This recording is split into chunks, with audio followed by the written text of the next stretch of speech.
Bonjour, aujourd'hui on va voir une recette de plat très savoureux méditerranéen avec du poisson, des épices, de la sauce tomate, du soleil. Voilà, donc c'est une recette que vous pouvez faire tout en un. Donc vous allez préparer tout ça en même temps dans votre Thermomix sans devoir avoir 3 casseroles, chaque préparation à part. Donc plus de saveur avec moins de vaisselle, que du bonheur. Donc moi j'avais sélectionné en plus la recette dans ma semaine. Donc vous pouvez faire votre planning de la semaine, même avoir votre liste de courses. Donc là, dans ma semaine, il suffit d'aller de chercher justement sur le robot et je vais sélectionner ma recette de la semaine. Et donc c'est du cabillaud, pommes de terre à la sauce tomate. Alors vous pouvez utiliser un autre poisson si vous voulez. Mais là voilà, là c'était des dardes, moi j'ai pris du filet. Alors pour les ingrédients, c'est voilà, comme vous voyez sur la photo, pommes de terre, poisson et tout le reste. Il y a aussi les épices. Donc pour commencer, on va commencer par préparer nos pommes de terre et les mettre dans le Varoma. 800 g de pommes de terre coupées en morceaux. Moi je les ai épicées, j'aime pas quand c'est fade, donc j'ai mis sel, poivre, paprika, un peu d'ail séché aussi. J'ai mélangé, j'ai mis dans le Varoma. Alors vous laissez de côté à ce moment-là. Et vous allez aussi huiler légèrement le plateau vapeur et vous allez poser vos morceaux de poisson épicés que j'ai épicés de nouveau. Et je les ai posés sur le plateau et j'ai mis tout de côté en attendant de préparer les ingrédients de la sauce.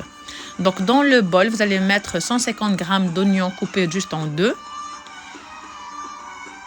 Donc rien de plus simple, pas besoin de hacher ni de vous couper les doigts.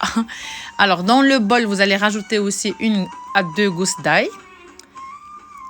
Et vous allez voilà, hacher tout ça. Donc vous allez rajouter aussi des carottes. Alors c'est ce qui est bien ici, c'est qu'on peut introduire des légumes, ni vu ni connu. 100 g de carottes coupées en morceaux. Vous pouvez mettre éventuellement de la courgette à la place, mais carottes c'est très bon. Alors vous rajoutez ça dans le bol avec l'oignon et l'ail. Vous allez rajouter aussi l'huile d'olive, j'en ai mis un peu moins que les 30 g.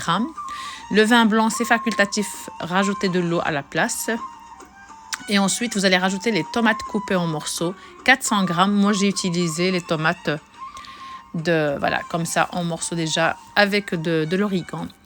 Alors, tout ça, plus une cuillère à café de sel, du poivre, une demi-cuillère. Et donc, vous allez rajouter aussi... là, on a rajouté l'huile et le sel. On va rajouter de l'eau aussi. Donc, 100 g d'eau pour la sauce. Ensuite, on va fermer notre bol avec le couvercle et le gobelet doseur. Et on va mixer 5 secondes, vitesse 5. Ça va très vite et ça va nous hacher rapidement nos légumes, notre préparation. Il ne nous reste plus qu'à mettre en place le Varoma et cuire 15 minutes. Varoma, donc température Varoma, donc on va mettre les pommes de terre, 15 minutes Varoma, vitesse 1. Donc on va laisser tout ça cuire tranquillement. Ensuite on va rajouter, donc insérer le plateau vapeur où il y a le poisson et on va remettre à 15 minutes de nouveau. Varoma, vitesse 1 de nouveau. Donc quand vous voyez, bon là, eux, ils ont dit sel et poivre, moi j'ai quand même épicé. Une fois cuit, vous avez une cuisson du poisson juste extra. Pommes de terre aussi fondantes sans être détruites et cassées. La sauce, elle est bien onctueuse. Alors, il ne nous reste plus qu'à servir bien sûr votre plat. Vous mettez un peu de sauce, le poisson dessus, les pommes de terre à côté, un petit peu de persil au-dessus. Franchement, une cuisson parfaite du poisson. Moi, j'adore quand le poisson n'est pas sec, donc il est bien fondant. Vous pouvez manger ça et savourer éventuellement avec du pain aussi. J'espère que la recette va vous plaire, que vous allez la tester. Vous m'en direz des nouvelles. Merci de me suivre et je vous dis à très bientôt sur ma chaîne YouTube, sur mes réseaux sociaux. Et ciao, ciao!